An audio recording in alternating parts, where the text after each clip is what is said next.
दीप जलाइबा समय रे केबे भी करंतु नाही एई भूल सांघातिक परिणाम भोगिबाकू पड़िथाय।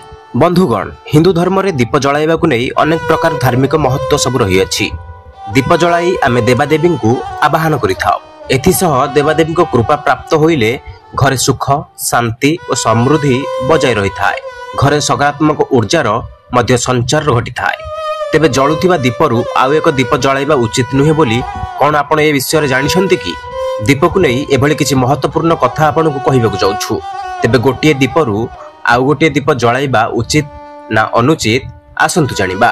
तेबे शास्त्र अनुसार जेतेबेले जणे व्यक्ति दीप जलाई थाए दीपर जलुथिबा सेही बलितारे अग्नि देवता वास करिथांती, जहा फଳରେ घरे थिबा सब नकारात्मक शक्ति से जलुथिबा बलितारे एकाठी होई जाइथांती, जहा फଳରେ जलुथिबा बलितारे नकारात्मक शक्ति जळिबा सहित घर को सकारात्मक शक्ति आसी थाए। हेले जदि से जळुथिबा दीपरु आउ गोटिए दीप लगाइबा ताहाले प्रथम दीपर बलितारे एकाठी होई रहिथिबा नकारात्मक शक्ति अन्य एक बलिता को चली जिवो। सेही परि गोटिए दीपरु आउ एक दीप पुणी आउ गोटिए दीप एही परि भाबे नकारात्मक शक्ति घुरी बुलु थाए।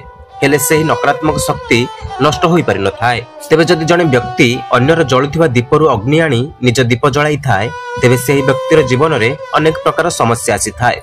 तेणु केबे भी अन्यर दीपर अग्नि रे दीप जळाइबा उचित नहुई। सेही व्यक्तिर जीवन सह जोड़ी होई रहितिबा कोनोसी संपर्क रे मध्य फाट आसी थाए। तेणु केबे भी गोटे जळुथिबा दीपरु आउ एक दीप को लगांतु नाही, एहा शुभ होई न थाए। तेबे एही कथा को लोके केते मात्रा रे विश्वास करिवे ताहा सेमानक धार्मिक भावना उपरे निर्भर करिथाय।